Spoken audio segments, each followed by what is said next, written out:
বন্ধুরা কেমন আছেন? আশা করি সবাই ভালো আছেন। নিয়ে এলাম আপনাদের সাথে নতুন একটি ব্লগ। এই ব্লগটি হচ্ছে আমাদের 2023 সালের দুর্গাপূজার একটি ব্লগ। সেইবার দুর্গাপূজা আমরা কী করছি সম্পূর্ণটাই এই ভিডিওর ভিতরে তুলে ধরেছি। তো এটা হচ্ছে অষ্টমীর দিন সকালবেলা হচ্ছে আমাদের জন্য একটা উৎসবমুখর পরিবেশ তৈরি হয়। পূজা যদিও মহালয়ার পর থেকে শুরু হয়ে যায়, কিন্তু আমরা অষ্টমীর দিন থেকেই সবাই মূলত পূজার আমেজটা বেশি করে পাই। তো সকালবেলা অঞ্জলি দিয়ে বা দেওয়ার আগে আমাদের সবাই হচ্ছে মন্দিরে আমরা প্রসাদ প্যাকেট করতেছিলাম। তো সেই প্যাকেট করারই কিছু দৃশ্য দেখতে পাচ্ছেন। বাচ্চারা খুবই আনন্দের সহিত স্বাচ্ছন্দ্যের সহিত তারা প্যাকেট করতেছে, খুবই মজা পাইতেছে তারা। আসলে এই জিনিসটা খুবই মজার, এই মোমেন্টগুলো খুবই মজা লাগে, ভালো লাগে। সবাই মিলে একসাথে হাতে হাত লাগিয়ে এই প্রসাদ প্যাকেট করা খুবই আনন্দের বিষয় থাকে সেই সময়টাতে। তো অষ্টমীর দিন সকালবেলা অঞ্জলি দেওয়ার আগেই আমরা হচ্ছে সবাই মিলে প্যাকেট করে ফেলতেছি মন্দিরে। এটা হচ্ছে শাহিনবাগ মন্দির, আমাদের স্কুলের পাশে এবং আমাদের এলাকার পাশে মন্দির। তারপরে রাতে ঘুরতে বের হইলাম সবাই মিলে। এটা হচ্ছে আপনার সাভারের একটা মন্দিরের নামটা মনে নেই, কিন্তু এগুলো এখন যা দেখবেন সবই সাভারের মন্দির দেখবেন আপনারা। রাতে সবাই মিলে ঘুরে বেরিলাম, খুবই ভালোই লাগলো, ভালো লাগতেছিল আসলে। কারণ মায়ের মুখ দর্শন করা ঘুরে ঘুরে আসলেই খুবই ভালো লাগার। প্রতিমাটা আসলে খুবই সুন্দর হয়েছে, দেখতে পাচ্ছেন। অনেক লোক, প্রচুর লোক হয়েছে, তার ভিতরে আমরাও ছিলাম। পূজা চলতেছে, সবাই অধীর আগ্রহে অপেক্ষা করতেছে কখন আসলে অঞ্জলি শুরু হবে। এটা হচ্ছে বনানী, গতবার না, 2023 সালের বনানীর মণ্ডপ ছিল এটা। খুবই সুন্দর মণ্ডপ তৈরি করেছেন তারা, মাটির হাড়ি দিয়ে একটা অন্যরকম একটা পরিবেশ তৈরি করেছেন। এটা সাভারের একটা মন্দিরে পূজা চলতেছে। আসলে রাতে পূজা হয় না, রাতে ঘোরাঘুরি হয়। পূজাটা বেসিক্যালি দিনেই হয় এবং খুব মজা হয় পূজার সময়টাতে, ভালোই লাগে। তারপরে ঘুরতে বেরোলাম সবাই মিলে, বন্ধুরা, ভাই, বড় ভাই, ছোট ভাই মিলে সবাই মিলে ঘুরতে বেরোয়েছি। তারপরে টুসটাস বাজি ফুটাইলাম কিছুক্ষণ। পূজা আসবে আর বাজি ফুটাবো না, তা কখনো হয়? হতেই পারে না। তাই বাজি টাজি ফুটাইলাম অন্ধকারে, দেখতে পাচ্ছেন। তারপরে চলে গেলাম আরেকটা মন্দিরে। যেখানেই যাচ্ছি সেখানেই মানুষ, প্রচুর মানুষ, সবাই ঘুরতে বেরিয়েছে। কারণ অষ্টমী, নবমী, দশমীটা আসলে বিসর্জনের দিন, সেই দিন তো আর ওইভাবে ঘোরা হয় না। তো অষ্টমী, নবমীর দিন 2 দিনই মানুষ প্রচুর পরিমাণে এনজয় করে, ঘোরাফেরা করে, মন্দির দর্শন করে, মায়ের মুখ দর্শন করে, ঘুরে ফিরে বেড়ায়, ভালোই লাগে। আমরাও ঘুরতেছি এক মন্দির থেকে আরেক মন্দিরে, এক পূজা মণ্ডপ থেকে আরেক পূজা মণ্ডপে প্রতিমা দেখতেছি। সবাই আমরা একই রঙের পাঞ্জাবি সেদিন পরেছিলাম, কারণ একই রঙের পাঞ্জাবি পরে ঘুরতে সবারই ভালো লাগে। পাঞ্জাবি হোক বা যে ড্রেসই হোক, একই রঙের সবাই মিলে পরে ঘুরে বেড়ানোটার মজাই আলাদা। তারপরে আরেকটা প্রতিমা দেখতে গেলাম, খুবই সুন্দর প্রতিমা, মায়ের মুখটা অসাধারণ হয়েছে। আসলে চিত্রকর যারা আছেন তারা যে কীভাবে নিজের মনের মাধুরী মিশিয়ে তারা প্রতিমাগুলো তৈরি করেন, আসলে না দেখলে বোঝা যায় না। এরপরে রাস্তায় যেতে যেতে ঢাক বাজাচ্ছিল, আমরাও ঢাকের তালে তালে একটু নেচে নিলাম। এরপরে গিয়েছিলাম আরেকটা পূজা মণ্ডপে, যেখানে গিয়ে নান্টু ঘটক গানে আমরা সবাই মিলে নাচলাম, খুবই ভালো লাগলো। সবাই খুব এনজয় করলাম, সবাই নাচতেছিল, মজা লাগতেছিল।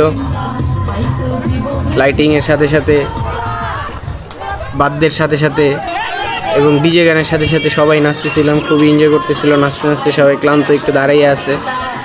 আমি ভিডিও করতেছি সবাইকে। ছোট ভাই অন্তু ক্লান্ত হয় নাই, সে এখনও নাচতেছে। তারপরে সবাই মিলে আবার শুরু করলো, ওই নান্টু ঘটকের কথা শুনা লো বয়সে করলাম বিয়া। এরপরে ধনুচি নাচ বাচ্চাদের, একটা মন্দিরে গিয়ে দেখলাম বাচ্চারা ধনুচি নাচ নাচতেছে, খুবই সুন্দর। এই বয়সে বাচ্চাদেরকে খুব সুন্দর ধনুচি নাচ করতে দেখলাম। মায়ের মুখ দর্শন এবং ধনুচি নাচ একসাথে। তারপরে বাচ্চারা ছোটোবেলায় খুব মজা হয়। বাচ্চাদের আসলে পূজা বড় হওয়ার সাথে সাথে পূজার আমেজটা আস্তে আস্তে হারিয়ে যেতে থাকে, কিন্তু এই ছোটোবেলায় বাচ্চাদের এই সময়টাতেই খুবই ভালো লাগে। এরপরের দিন সকালবেলা ঘুম থেকে উঠে আমরা চলে গেলাম টাঙ্গাইলে। আসলে খুবই মজা করেছিলাম সেদিন। এটা নবমীর দিন। আমি বন্ধু অনুলেশ, বন্ধু তাকাও একটু, সুন্দর লাগতেছে সবাইকে। এই যে কমলবাবু ঘুমায়, ওই পিনাক দা, আর ওই যে পিছিয়ে ছোটো বেরন্তু, সবাই হাই দিচ্ছে। এরপর একটু ভাব নিয়ে নিলাম, গাড়িতে যাইতেছি, কিন্তু গাড়ি যে পরিমাণ নড়তেছে, ভাবের 12টা বাজে 13টা ঝুলাই দিতেছিল। পরিবেশটা সুন্দর, গুড়ি গুড়ি বৃষ্টি হইতেছে, বাতাস। ওফ, দেখেন নায়কের মতো লাগতেছে না আমার? পুরাই নায়ক, তাই না? বাংলা ছবি না তামিল ছবি তাই বুঝতে পারতেছি না। যাই হোক, আপনারা বললেন বাংলা না তামিল। যাই হোক, যাচ্ছি।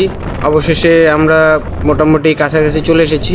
এই যে দেখতেছেন বিল্ডিং বাড়ি, কিন্তু বৃষ্টি ওয়েদার ছিল সেদিন খুবই। ভাবতেছিলাম কি হয় না হয়, ঘুরতে পারবো কি না, কী পরিমাণ ঝড় বৃষ্টি শুরু হয় কি না। আসলে মায়ের পুজোর সময় ঠিক ঠিকানা নাই, কখন ঝড় শুরু হবে, কখন কি হবে বলা যায় না। তো যাই হোক, অনেক কিছু প্যারা মাথায় নিয়ে অবশেষে চলে আসলাম। এরপরে এসেই ঘুরতে বেরিয়ে গেছি আমরা। অটো একটা নিয়ে নিলাম, অটো নিয়ে ঘুরতে শুরু করে দিলাম এক মন্দির থেকে আরেক মন্দিরে। টাঙ্গাইলের শহরের যতগুলো মন্দির ছিল মোটামুটি আমরা সেদিন দেখে ফেলেছি। সবগুলো প্রতিমা মোটামুটি দেখা হয়েছে, কিছু হয়তো বাদ থাকতে পারে, কিন্তু মেজর প্রতিমাগুলো সব দেখা হয়ে গেছে। এরপরে গান গাইতে গাইতে আমরা সবাই চললাম।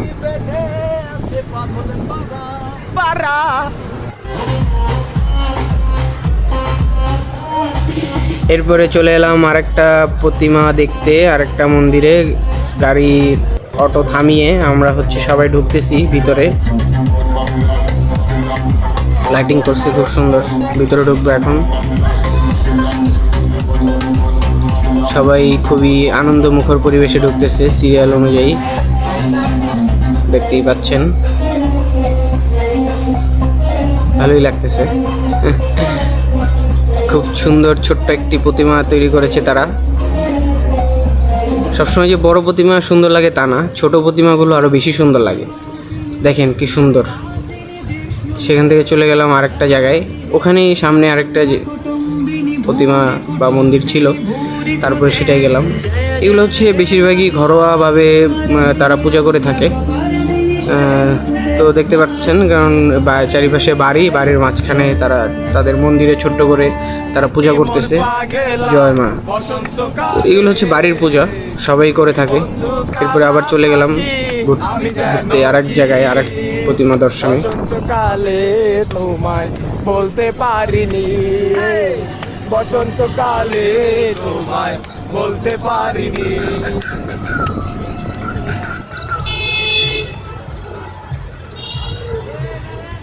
অবশেষে চলে এলাম।